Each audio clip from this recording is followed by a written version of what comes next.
Learners ড্রিমের পক্ষ থেকে সবাইকে স্বাগতম। অসাধারণ উদ্যোগ, অধ্যবসায় আর অক্লান্ত পরিশ্রমের ফসল আমাদের আজকের এই শিক্ষামূলক ভিডিও। উচ্চ মাধ্যমিক পর্যায়ের সিলেবাসকে বেস করে ম্যাথ এবং ফিজিক্সের টপিকস ওয়াইজ কিছু দুর্দান্ত ভিডিও পাওয়া যাচ্ছে আমাদের সাইট www.learnersdream.com এ। আজ আমাদের লেকচারের টপিকস হলো বিন্যাস ও সমাবেশ, এর প্রাক আলোচনা এবং পুনরাবৃত্তি সহ বিন্যাস। আমি মমিনুল আলম স্টুডেন্টদের জন্য আজকের এই লেকচারটি উপস্থাপন করছি। বিন্যাস ও সমাবেশের ক্ষেত্রে আমার মনে হয় যে যত বেশি যুক্তি দিয়ে চিন্তা করতে পারবে তার জন্য চ্যাপ্টারটি ততটা সহজ হবে। যতটা না গণিতের সঙ্গে সম্পর্ক, তার চেয়েও বেশি সম্পর্ক হচ্ছে যুক্তির সাথে। একদম বেসিক আলোচনা শুরু করা যাক। ধরা যাক তিনটি অক্ষর এ, বি, সি। এখন তিনটি অক্ষর থেকে আমরা দুটি করে নিয়ে যদি সাজাতে চাই তাহলে কিভাবে সাজাবো? A B, BC, CA. আবার এমন হতে পারে এ বিকে তো বিএ করেও লেখা যায়, বিসিকে সিবি লেখা যায়, সিএ কে এসি লেখা যায়। স্টুডেন্টরা খেয়াল করো, এখানে 6টি সজ্জা পাওয়া গেছে। কাজেই আমরা বলতে পারবো এবিসি তিনটি বর্ণ থেকে মোট 6টি বিন্যাস পাওয়া সম্ভব। আমরা একটু খেয়াল করি, বিন্যাস এই কথার অ্যাকচুয়াল মিনিং হচ্ছে সজ্জা। নতুন নতুন কতভাবে সাজানো যায়, এটাই বিন্যাসের কাজ। এখানে যেমন এ বি, পাশেই আমরা দেখতে পাচ্ছি বি এ, কারণ এ বি এই সজ্জা একরকম, বি এ এটা নতুন একটা সজ্জা। ঠিক তেমনি বিসি একটা সজ্জা, সিবি আরেকটা, সিএ একটা সজ্জা, এসি আরেকটা সজ্জা। এবং একই সঙ্গে একটু বলে রাখি, সমাবেশ এর মানে হচ্ছে দল। দল নির্বাচনই মূল কথা। সেখানে দলের সদস্যরা কিভাবে সজ্জিত হয়েছে সেটা কোনো ফ্যাক্টর নয়। আমরা আস্তে আস্তে সবগুলো কনসেপ্ট ক্লিয়ার করার চেষ্টা করব। ধরা যাক 10 জন মানুষ আছে। 10 জন মানুষ থেকে আমি 3 জন মানুষের দল নিতে চাই।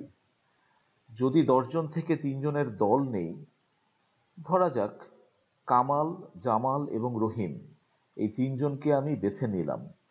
এই যে 3 জনকে বেছে নিলাম, আমার সমাবেশের কাজ হয়ে গেল, কারণ আমি একটা দল তৈরি করেছি, সমাবেশ শেষ।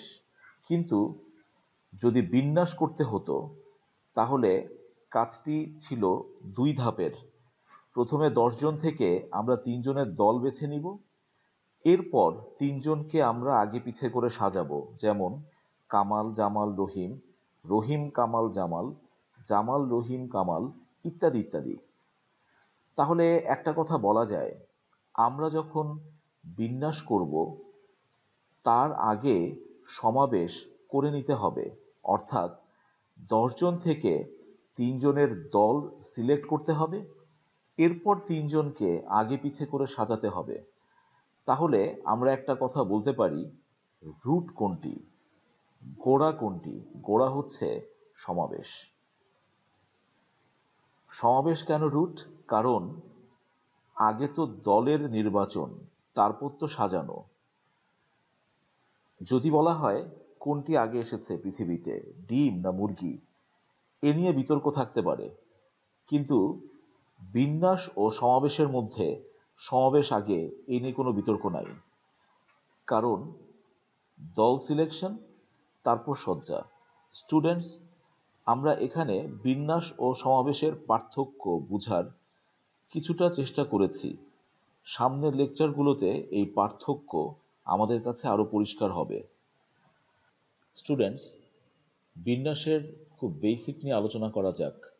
ধরো এ নামে একটা জায়গা আছে। এ জায়গা থেকে বি জায়গাতে যাওয়ার 3টা উপায়। বি থেকে সি নামক জায়গায় যাওয়ার 4টি উপায়। এখন যদি তোমাকে জিজ্ঞেস করা হয় যে এ থেকে সিতে যাওয়ার মোট কয়টি উপায় আছে, লক্ষ্য করো এ থেকে বিতে যাওয়ার প্রথম যেই রাস্তা বা প্রথম যেই চয়েস, সেই রাস্তার সাপেক্ষে আমার হাতে আরো 4টি চয়েস আছে। তার মানে একটা চয়েসের জন্য 4টা চয়েস, তাহলে 3টির জন্য কত? 3 × 4 = 12।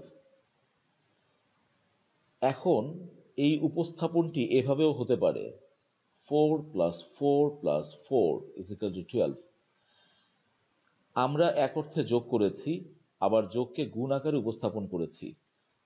আমরা ছোটকালের অঙ্কের কথা বলি, আমরা ঐকিক নিয়ম সবাই করেছি।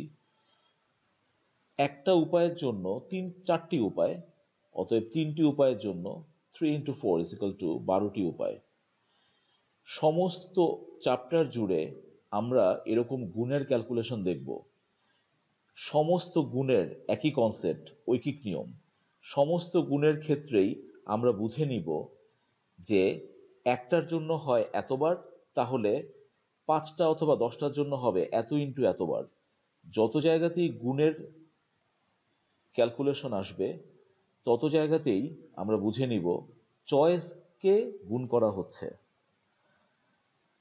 ধরো এ, বি, সি, ডি, ই 5টি বর্ণ। 5টি বর্ণ থেকে আমরা 3টি বর্ণ নিয়ে সাজাতে চাই। যদি কাউকে জিজ্ঞেস করা হয় 5টি বর্ণ নিয়ে 5টি বর্ণ থেকে 3টি করে নিয়ে সাজাও, সে মুখে মুখেই বলতে পারবে এবিসি, বিএসি, ডিএবি, ইএসি ইত্যাদি ইত্যাদি। কিন্তু আমরা যদি বিন্যাসের কনসেপ্টে খুব সাধারণভাবে চিন্তা করি, তাহলে সজ্জাগুলো কেমন হতে পারে এবং কতটি হতে পারে। লক্ষ্য করো মোট 5টি বর্ণ আছে। 5টি বর্ণ থেকে যে কোনো একটি বর্ণ প্রথম ঘরে বসবে। তাহলে তার জন্য কয়টি চয়েস? হয় এ বসবে, নয় বি বসবে, নয় সি বসবে, নয় ডি বসবে, নয় ই বসবে, অর্থাৎ মোট 5টি চয়েস। ধরো এ বসে গেল প্রথম ঘরে, তাহলে হাতে কয়টি বর্ণ আছে? 4টি। দ্বিতীয় ঘরে কয়টি চয়েস? 4টি চয়েস। এই 4টি থেকে যে কোনো একটি আসতে পারে, অতএব দ্বিতীয় ঘরের চয়েস হচ্ছে 4, 5 × 4। এখন সবার মাথায় একটা প্রশ্ন আসে, 5 × 4 কেন হবে? আমরা ঐকিক নিয়মের কনসেপ্টেই ভাবি। প্রথম ঘরে যদি এ আসে, দ্বিতীয় ঘরে আসতে পারে যে কোনো 4টি। প্রথম ঘরে তো 5টার যে কোনো একটা আসতে পারে, অর্থাৎ এর জন্য দ্বিতীয় ঘরে 4টি চয়েস, 5টি বর্ণের জন্য 5 × 4টি চয়েস। ধরা যাক সি বর্ণটি বসে গেল, হাতে আছে বি এবং ডি, মোট 3টি বর্ণ। তাহলে তৃতীয় ঘরে চয়েস কত? × 3। অর্থাৎ আমরা 5টি বর্ণ থেকে 3টি বর্ণ সাজিয়ে ফেললাম। হিসাব করলে এর আউটপুট আসবে 60। অর্থাৎ এবিসি, বিএসি, বিসিডি, ডিএবি এমন করে মোট 60টি বিন্যাস পাওয়া সম্ভব, যেগুলো নতুন নতুন সজ্জার জন্ম দিবে। কিন্তু এই বিন্যাসটিকেই যদি আমরা এভাবে উপস্থাপন করতাম তাহলে কেমন হতো? 5টি বর্ণ থেকে যে কোনো একটি প্রথম ঘরে বসবে। ধরা যাক এ বসলো, চয়েস কত? 5। হাতে আছে 4টি বর্ণ, কিন্তু আমরা বললাম যে না, হাতে 5টা বর্ণই আছে। সেটা কিভাবে সম্ভব? এ প্রথম ঘরে বসে গেল, বসে যাওয়ার পরেও আমরা ধরে নিব আমাদের হাতে আরেকটা এ আছে, অর্থাৎ এর একটা কপি আছে। তাহলে হাতে 5টি বর্ণই আছে। দ্বিতীয় ঘরে এখন চয়েস কত হবে? 5। এক্ষেত্রে দ্বিতীয় ঘরে আবার এ চলে আসতে পারে, নাও পারে। অর্থাৎ এখানে পুনরাবৃত্তির ব্যাপার ঘটছে। যদি এ চলে আসে, পুনরাবৃত্তি হয়ে গেল, এ নাও আসতে পারে। এবার আসো তৃতীয় ঘরের জন্য। এখানে আমরা আবারও ধরে নিব আমাদের হাতে 5টি বর্ণই আছে, তাহলে তৃতীয় ঘরে চয়েস কত? 5। এখানেও একই কথা, এ আসতে পারে, নাও আসতে পারে।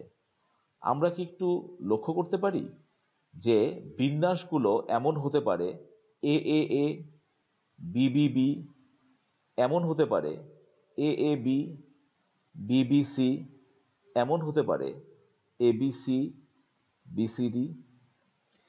5 ইন্টু 5 ইন্টু 5 অর্থাৎ 5⁻³ অর্থাৎ 125। স্টুডেন্টস, তোমরা লক্ষ্য করো এই যে 6টি বিন্যাস, এখানে বর্ণগুলোর কোনো পুনরাবৃত্তি ঘটেনি। এই বর্ণগুলোর বিন্যাস ছিল এই ধরনের, যেখানে বর্ণগুলো একবার করে এসেছে। আমরা কি তাহলে বলতে পারি এই 6টি বিন্যাস 125টি বিন্যাসের মধ্যে ইনক্লুড?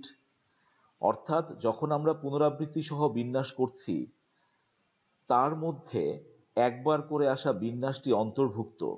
তাহলে এর বাইরে কি আছে? এর বাইরে আছে দুটি ভেরিয়েশন, একটিতে বর্ণগুলোর 3বার রিপিটেশন, আরেকটিতে বর্ণগুলোর 2বার রিপিটেশন। আমরা যদি এখন 125 থেকে 60 বিয়োগ করি, যে 65টি বিন্যাস আমরা পাবো, এই বিন্যাসগুলো কেমন হবে? এখানে ডাবল রিপিটেশন হয়েছে এবং ট্রিপল রিপিটেশন হয়েছে। এটা একটা উদাহরণ যার মাধ্যমে আমরা পুনরাবৃত্তির কনসেপ্ট যথেষ্ট ক্লিয়ার করতে পারি। বিন্যাস সমাবেশের প্রথম লেকচার আজ এ পর্যন্তই। আগামী লেকচারগুলোতে আমরা এই অধ্যায়ের আরো গভীরে যাব। সবাইকে ধন্যবাদ।